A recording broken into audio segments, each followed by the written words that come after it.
Hello, everybody, and welcome back to Pick and Roll. As we get ready for the NBA Conference Finals to begin, we're going to look at both games up ahead for Game 1 of the Eastern and Western Conference Finals, but also along the way, over the course of today's live stream, we're going to be doing a series preview for each of the conferences as well. Perhaps it's not the four teams that we would have expected to see here, but nonetheless, we should still have some entertaining basketball along the way. And also, we have a free pick up front for you guys to consider tailing for these games as well. And also, we're going to finish off today with a big SGP, bonus big SGP. So help us hit 50 plus likes on the video so that when we get there, we can give it out in the end. We had some exciting game sevens. As we prepared for this, I'm coming off of a long weekend here and ready to get back into the action. And for said action, we're going to be starting with the Dallas Mavericks and the Minnesota Timberwolves. Had some difficulties with fluctuation on this one, but still, we're at a price that we are comfortable with locking. At least Pips is very comfortable with locking in and giving out for you guys to tail. So the prices that we see here, there is a minus 112 at Bet Rivers. If you don't have access over there, we do see a minus 115 at ESPN Bet. And we also see a minus 120 on the alternate line at DraftKings, not just the standard line, on the alternate line. So wherever you're going to be playing this, or wherever you can play this, you likely will have an opportunity to find a good price. This one is good up until that minus 120 mark, as I said, and it will be for the Dallas Mavericks game against the Minnesota Timberwolves, and it's going to be on the first play of the day. Kyrie Irving over 21.5 points. He didn't have the most tremendous series in the conference semifinals, but Pips, you feel like he is ready to explode out the gate in this game one against the Wolves. Why are you going to be backing Kyrie Irving for the first bet and the first free pick of the day? Yeah, he's also just changed minus 113 at FanDuel, so you can get it there as well. It's fluctuating. It was minus 113. 104, minus 113, so it's going up and down. So Okay. yeah, the reason I like this is we saw Kyrie Irving facing like crazy coverage in the against the Thunder, so he was hitting. He was okay with hitting wide open PJ Washington, Derrick Jones. He was playmaking a lot, didn't score a lot. Uh, in the series against the Clippers, we saw him playing way better, and in any close game, he went over this line. Now they are underdogs on the road. It's Kyrie time. He needs to take a lead here, probably in better matchup than Luka. Luka is almost certainly getting blitzed and double teamed in this matchup. Like Finch, well, I think Finch is like one of the coaches that did the most doubles and blitzes on Luka over the last couple of seasons. So with that, they'll do a bit softer on Kyrie probably, go back in drop coverage, better one-on-one matchup for Kyrie. So yeah, I just think this could be good series for Kyrie. I'm going starting with 21.5. That line should be 23.5 at least to start the series. We'll see how they defend him, but one game of the regular season where he played against Wolves with Luka Doncic, he ended up scoring 35 points. So not expecting 35, he went crazy shooting in that game, but 25 should be his number in this series more often than not. All right, there we go. There is the play for today. Kyrie Irving over 21.5 points. You can get that at Bet Rivers, FanDuel, ESPN Bet, and even on the alternate line available at DraftKings. A lot of different ways to approach this one. Yeah, if you can get the over 20.5 for minus 125 or better, as well as D.Shifty did, I believe, out in the UK. That would be probably the preferable way to go with this one. But for the bet here for the show today, we have the over 21.5. So as I mentioned, we have the big SGP on the way a little bit later in the show. Please give us your support by hitting that like button, and also please give us support by subscribing to the channel if you are new as well. But we have two conference finals set to get started here. Let's get into the preview for the Boston Celtics against the Indiana Pacers here. Boston, it is very much expected, and we thought they would get to this point of getting to the conference finals, potentially going all the way to an NBA championship. But for the Indiana Pacers, well, they were slightly favored in their first series, despite being the sixth seed. But I don't think we saw the Pacers getting through the New York Knicks, especially after going down 3-2 in the series. But here they are. Any team that gets to the conference finals is deserving of doing so. It's extremely difficult to get there. A lot of teams on a year-to-year basis failed to get to this point, so we will give them some credit here. However, not a lot of credit going towards them through sportsbook odds on this one. We've seen the Celtics at minus 900, minus 1,000, minus 1,100 to win this series. Pips, just to get things started here, do you think that this price is accurate? Are the Boston Celtics as much of a favorite based on the sportsbook odds as they should be? Yeah, I mean, I would say minus 1,000, probably a reach. I Really? mean, yeah, I think that's without Porzingis. With Porzingis in, probably not. Without Porzingis, I think it's too much. I mean, this will be like Pacers are winning math game in this series with threes. So if they run hot, like they have chance. I mean, they have chance with Porzingis out. It's difficult for them to stop Brown and Tatum, but they will take away spot up in threes, and they will be like, okay, Brown and Tatum attack us inside. On the other side, we'll shoot the hell of out of three-point ball. Boston allows the 3-point shot, so we'll see what the Warriors says in this series. I don't think Pacers are that big of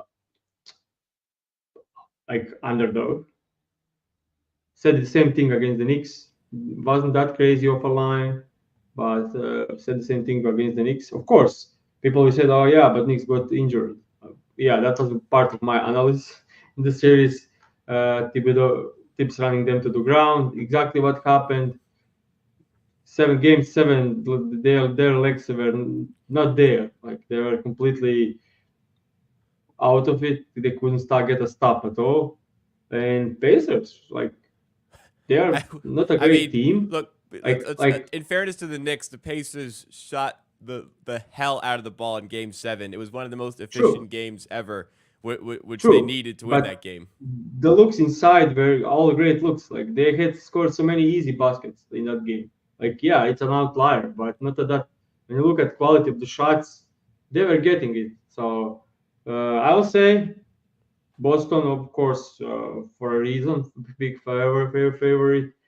But I won't say that Pacers don't have a chance. I think Pacers have a chance, and it's heavily reliable on Boston shooting a bit below average from 3-point line and Pacers shooting above average. But that can happen. We can go back and look at the Miami series last season against the Celtics, and that can happen. And I know that for a fact this series will rely on 3 points shooting, and I think Pacers can keep it up with how poor Boston Celtics play in the fourth quarter. Like when it's crunch time, if Pacers can keep it close, hit some threes, they can win some games. I think it will. Well, it has to hedge largely on the Pacers, maybe keeping the pace throughout the game. Do you think that Indiana will be the best team that Boston has faced so far in the playoffs? I mean, I don't think we can consider Miami there, but do you think that this Indiana Yeah, team is comfortably better than that Cavs team? yeah. With Cacao without Mitchell and Allen, yes. Yeah. Cacao without Allen and with Mitchell, tough. But yeah, I think. I mean, they have kind of size with Siakam and Turner to defend. They have Nesmith and Nemhard to throw on Brown and Siakam for Tatum. Nemhard combination Nemhard with Nesmith on Brown. That should work in one-on-one coverage. Siakam should hold his ground.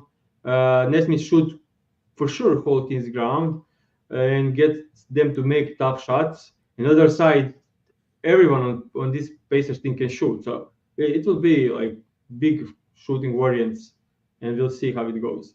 and I don't trust Boston in the last. If it's a close game with 5 minutes left, so yeah, I'm like, I hate when this happens. Like, and everyone on Twitter, on social media, everywhere is like, who is Boston playing in the finals? I hate it. Like, they're playing Pacers right now, and they are still not through. And I think people are very much underestimating Pacers. I don't like this Pacers team in this part of the playoffs, but still, I think they are underestimating the power of Celtics getting complacent in the late into the game, and the power of Matt and shooting from the Pacers. I would say that, like, I'm staying behind it. So despite this, do you still feel as though the Celtics are the favorite to win this series, despite maybe price wise for the betting side of it? You might look at the page and think that's a pretty good number, but as far as just series, who do you Three to think is going to one. win? Is it still Celtics for you? Yeah, 3-1 for Celtics. Yeah, I would say 75% Celtics. 75% for the Celtics, just not quite to the severity that we see here. How many Yeah. games do you expect this series to go as a result? 6. 6? Yeah. Yeah, with all the series we've seen so far, as much as the Celtics were way better than Miami, they were way better than the Cavaliers. I always maintain that Boston's always going to give you one. They'll give you a game. And I expect to see that once again for this series here. But I think the Pacers are very much good enough to take a game for themselves as well. Like you said, with the 3-point shooting variance we're going to see in this series, look, if the Pacers can shoot anything like they did in that Game 7 against the Knicks, all you have to really do is go somewhere close to that once in this series, and the Boston Celtics just aren't going to be able to maintain that level. I don't think this is as I agree with you. I don't think this is as clear cut of a series as this has kind of been made out to be at this point. Don't really feel like that's the case at all, especially with Porzingis being out. And I think a lot of the way people are trying to treat this one is like this is a great opportunity for Boston to rest Porzingis for another series. I don't know if it's going to be as clear cut as that. I very much don't believe that this is just going to be another one where they can kind of walk through the series. This should prove to be a decent test, but ultimately I think the Celtics, if they fail to get through in this series, there will be, I mean, if they don't win a championship, there's going to be some questions. But if they go down to the Pacers, there's going to be some very large questions here because, despite me saying earlier, every team that gets to the conference final is good. If you offered Boston a chance to play Indiana in the conference finals to get to the NBA finals, they very much would have taken it. This is a massive opportunity there. Defensively, you were mentioning the Celtics in late game situations tend to struggle. Defensively, what are the Pacers going to be throwing at the Celtics in those situations to make it more difficult for the Celtics to come through in those clutch spots? I don't know if they decide to double Tatum, but I doubt it, especially game one. Maybe adjustment if they see that Siakam can hold his own, but I think he can. I think Siakam is a good guy to put on Tatum. On the others, and Nesmith is a good guy to put on Brown for That's sure, what I was thinking. especially Brown not going left. So it's like, okay, he can, if you are predictable, Naismith is a guy that can stay in front of you. It's not like Brunson, like he can pull everything, like every single move when he's driving. Brown is a different kind of player. So uh, the Celtics are great at defending three. They are great at defending transition. That's two things Celtics love to do. No Porzingis is huge for them because Horford will be chicken barbecue on defense in drop coverage. Cornet or Horford defense will be painful to watch at times for sure. On the other side of the court, and Cornet can provide anything on offense. Horford can spot up, but with them not helping, this is not serious for Al Horford. So it's down to Tatum and Derek White and Brown scoring inside mostly. Turner is a good defensive player, like good rim guy, good rim protection. And Siakam and Nesmith, and yeah, I think they are actually matched up pretty well. Horford will have trouble with Turner pick and pop. The only thing I will be more in favor of Pacers if I like Halliburton matchup for this one. Right. Yeah. that's like the issue. Like for like they have White and Holiday to throw on Halliburton and make his life very very more difficult. So yeah, that's the thing I don't like for the Pacers in this series. I think two ways the Pacers are going to the way in which the Pacers are going to have to win this series. I think that first of all, the pace is going to be massive. Absolutely, just bringing the utmost amount of pace to this series, turning this into a marathon. That really worked for them against the New York Knicks in Game 7. I mean, the pace in which the Pacers played, even off of a New York make, the Pacers were getting out in transition and scoring off it. But I think that what the Pacers kind of, I wouldn't say unlocked in the Game 7 against the Knicks is that they started going to the Pascal Siakam post-up plays a little bit more. It's always confusing to me why that isn't like a go-to play for a lot of teams. It just seems like the Pacers were doing that when they had to. But I think they should go to that fairly often here. Siakam has faced the Celtics in the playoffs before. It's been quite a while now, different player now, but he really struggled in that series. It was the post-ups that kind of led to that demise, but he's kind of manufactured so many different ways to score out of those situations now that I very much feel as though this could be something that threatens the Celtics if the Pacers can really get going. Again, I do think that's where they found some success in that Game 7, and maybe we'll go to it a little bit more moving forward. That being said, to wrap things up for this series, anything betting wise that you want to look for in this series specifically to take advantage of, whether that be a series bet or whether that be little things along the way that you're looking for? Overall, good series for probably from Miles Turner. Good, that's for the Pacers side, and on the other side, probably not great series for Horford. Uh, I don't know. We need to see how they approach the game one, but yeah, I just think long shot taking Pacers to win 2 games plus money should be okay, but I think they are going to take two, so that's it. Well, I didn't even check the number on this. If you can check this at the spot, what are the odds for it for Pacers to win two at least? To win two at least. So from the chat, somebody mentioned that Sam C said they took over 5.5 games at plus 125. Is that a number you'd consider? Yeah, that should be okay. I think there are like 50% chance, and you're getting plus money, so that should be good. All right. So if you can get decent range into the plus Plus money. 120 or better. Okay, plus Yeah. 120 or better if you can for the Pacers to get 2 games out of this series. That is something that Pips would be looking to attack for this series. I'll find the best price there I'll find the best price for widely available books and track that for the page as well. That will wrap it up for this series. Let us know what you guys think is going to happen here. We think the Boston Celtics will advance, but perhaps not as easily as one might think based on those sportsbook odds. Let's shift over to the other series here. Perhaps both of the teams we did not expect to get to this point are here. The Dallas Mavericks have advanced beyond the 1 seed Oklahoma City Thunder, and in very impressive fashion, the Minnesota Timberwolves took down the reigning champion Denver Nuggets to get to the conference finals here. Now, let's get you the preview for this series and who we think will advance and any free picks that we can find along the way. So, for starters, huge props go out to, well, both teams for getting to this point. Dallas, I mean, you look at Dallas, think about Dallas with 2 months to go in the season, maybe even at the trade deadline. This team was maybe even considering their options as far as like if they're going to be able to make the playoffs there. Couple big trades at the trade deadline. PJ Washington was massive. That's the type of player that Oklahoma City were really lacking in that series. But in the end, I think that's the X factor that pushed Dallas over the line.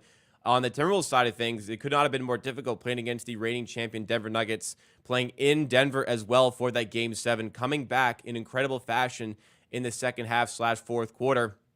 For starters, Pips, just out the gate, do you see a clear edge for any team in this series? I mean, yes, I think this is a great series for the Wolves. They have what it takes to defend the Doncic and Kyrie, while not giving up as much as Denver, not giving as much as Thunder gave, and yeah, not giving as much as Thunder gave to their role players. I think they can do pretty good job on Doncic and Kyrie. Like they will have higher usage than in previous series, but they will hold them to the somewhat not very efficient scoring night, and they will take away a lot from the role players.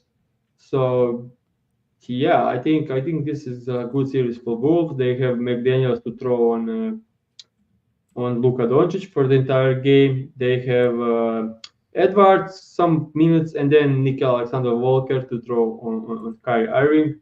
They are good there. When they somehow beat their player and go inside, it's Gobert there, and this is a great series for Gobert. Like he's not battling with Jokic, and he's now in the help space, and that's where Gobert thrives. That's where is a great matchup for Gobert. Also, Dallas have huge issues with size to Oh yeah. match up with size of the. Yeah, so that will be interesting. If they put PJ Washington in like somehow like foul trouble, who they are going to put at the four without Kleba? So yeah, that's PJ Washington was in foul trouble. I think 4 out of the 7 games against the Thunder. So if he's going to be probably putting him on Towns, and that's difficult to stay out of foul trouble. That's very difficult task to stay out of the foul trouble. And if he gets into the foul trouble, then Dallas is very undersized to match this team, and I don't trust in Gafford. I don't know if you saw the tweet I made last couple of days ago. It was splits last game of the series. Lively was plus 22. Gafford was minus 25. Yeah.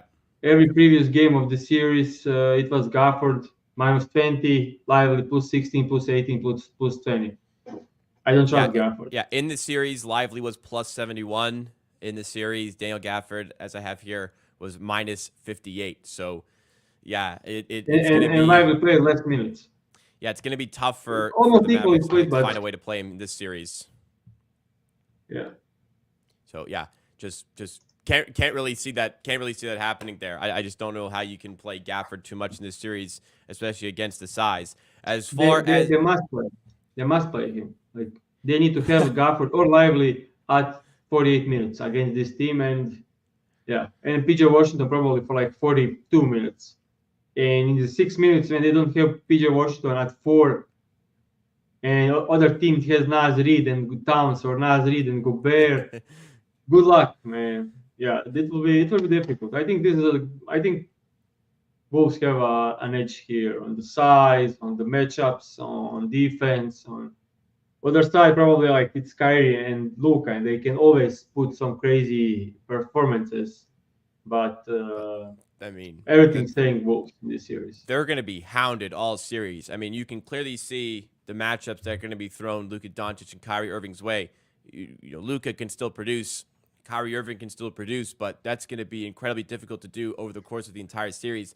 On the other side, Also, sorry, go ahead, go ahead. Also, I see double teams on both Towns and Edwards entire game. From the other side, so it will be McDaniels and Conley making big shots. They'll be put in spots to make big shots. So don't trust McDaniels and trust Conley like I trust Conley. Yeah. On the other side for Anthony Edwards, he's obviously the big threat for the Timberwolves as he was in that series against the Denver Nuggets. There just wasn't really a ton of answers for him at times. What do you think the Mavericks are going to have to throw his way to make life more difficult on his side of things? Because if you can't stop him, especially in the fourth quarters, this series is going to be impossible to win for Dallas. Yeah, they are throwing Derrick Jones at him, and I think they are going to play Derrick Jones big minutes for because how else can they defend like He had a good series, oh, all things considered. He had a great series against the Thunder in the end, yeah which is yeah massive. yeah. I mean, they'll put him in spot to hit shots, and if he is unable to hit a three, he will be played off the court. But that's difficult. Then who is defending Anthony Edwards? You have it's difficult. Okay, Kyrie defended like crazy in the series against the Thunder. I need to give him credit. He was huge plus on defensive end, but they're probably putting Kyrie on Conley and putting Doncic on McDaniels, and yeah, everything else is so they'll try to hide them on the defensive side. So, but doubles on Edwards and Towns are inevitable in this series. Like that's how Dallas defends, and yeah. Right. Overall for this series, any bets that you see? Because I certainly feel like I'm ready to take a line here, but I'll let you lead off if you have anything betting wise for this series. I'll let you. Yeah, I think this is such a horrible matchup for the Dallas Mavericks. I think the Timberwolves are here ready for the kill. I think the Timberwolves are going to win this series, and I don't think some of the prices kind of do them justice here. I'm not gonna like I don't really see where Dallas are gonna find their edge to win this series. I just don't see what they're gonna find here against this Timberwolves team. The Wolves right now have everything they need to win this series, and with the just insane size advantage, I'm happy to take Minnesota straight up on the series to win. And minus 165 at ESPN Bet is the number one price that I have seen here, and I'm prepared to go for that. Minus 165, and I think that even scratching minus 180 is still a suitable price to take the Minnesota Timberwolves here. Is there a price for like Wolves in 6? I can look around for Wolves in 6 as well. You'll probably get decent because typically sportsbooks favor the teams to wrap up the series at home. But I'm completely comfortable going for the Minnesota Timberwolves at minus 165 to win this series as well. Let's shop around a tad here to see if we can find something for them to the best price on a widely available market to win in 6. Because, if they're favorite to win, you might favor them to go in 6 as well. Let's have a look. Is that your prediction overall? Wolves in 6 for this series? Yeah, Wolves is or 6 is 7, of course. I mean, but if we can take it, we're probably getting good price for Wolves in 6, so that could be a thing. So Wolves in 6 is plus 500 on BetMGM. So Wolves exactly in 6. Oh, you're not saying in 5. You're not saying in 5. You're saying exactly in 6 games. Yeah. And that's something that you'd look for? Yeah, that's plus 500. Good price for it. I think it can happen. High chance for it, and plus 500 is decent number for this, considering Wolves are minus 185, so they are winning in 6 or in 7. So yeah, going for them winning in 4 in 6 is plus 500. So I don't see correlation. I don't think Wolves can win in 4. I don't think they can win. They can win in 5, but I don't think so. So Wolves in 6 makes the most sense, and you're getting plus 500. All right. So if you feel confident in the Wolves here, you can go with my side of it, minus 165 for them to win the series. If perhaps you don't favor going with as much juice on your bet, perhaps another way you want to get involved in the Timberwolves side of this series is going for the Wolves in 6 exactly, plus 500 at BetMGM. You can find plus 500 or better on that one. Perhaps a good number to look for as well. All right, that will do it for this series preview here. Let us know what you think about this series, how many games you think it will go, who do you think will advance, and any bets you may have along the way as well, especially if you're going to be telling the picks that we have given out on this stream today. All right, guys, we've made it to the end of the show. We have the bonus big SGP here. Look, let's get things started here for Game 1 of the Eastern Conference Finals, right? We have a big SGP available at FanDuel for you guys to consider tailing. Thank you so much for the support all throughout the season. I'm going to need a little bit of help on this one. I've kind of waited throughout the show hoping that I would have alt lines appearing for me on FanDuel. Pips has mentioned that the alt lines are up for him, and we had in the chat a mention from Badger Boy that the alt lines are up for them as well. Not sure why they're not appearing on my side of things here, so please enlighten me as to what the price is on this if it has fluctuated to a wide degree. But for the Pacers and Celtics, here is the play for today. I don't have it written down, but we have the screenshot here. It's Miles Turner, 15-plus points. Jason Tatum, under 6.5 assists on the alt line, which I can't find. Jason Tatum, 8-plus rebounds, and Jaylen Brown over 21.5 points on the alternate line as well. So please correct me if we don't have these numbers up. I'll happily change the screenshot, change the graphic. This same play with Tatum on 9 rebounds is also available on ESPN Bet for, I think I saw it at 472, which is another price to consider. Pips, Better, way better. Yeah. You're way better. Okay, so we can even switch over there where I can ensure I have the price here. Pips, could you just double check for me quickly on the alt line on FanDuel if you're capable of doing so? As I'll do it. Like, give me 30 seconds. Yeah, that's fine. I'm going to build this up on ESPN Bet. The alt lines were not available at the top of this show, but they are becoming available now. So just going to go through on these ones here to see if we can get that plus 472. Because if we can get, I guess, that much higher for one extra rebound, perhaps worth it to take on here. Yeah, let me see. Let me just fire. I just checked. We are getting better numbers, plus 3 and 315.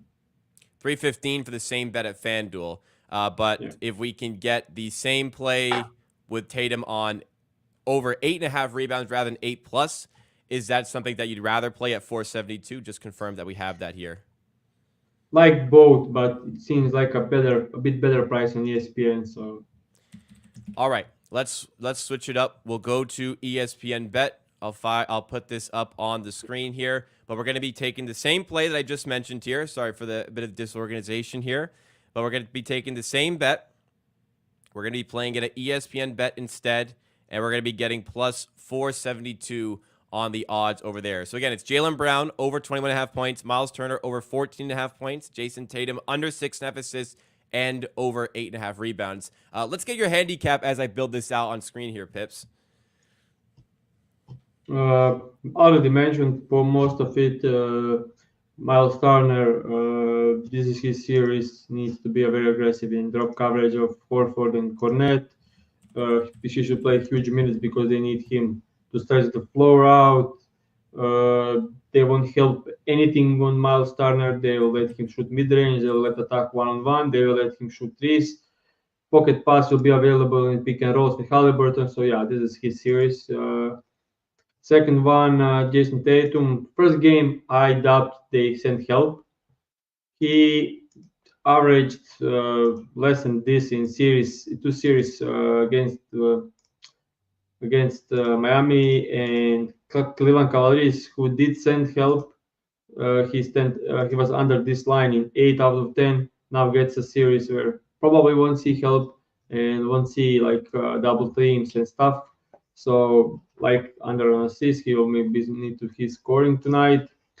Pacers are great transition defense because they are not contesting offensive rebounds. That means Tatum should have wide open rebounds, which is crazy to even say wide open rebound, but that's how he gets most of his rebounds. Or for just trying to box out if anyone is near and letting Tatum get the ball, not trying to rebound.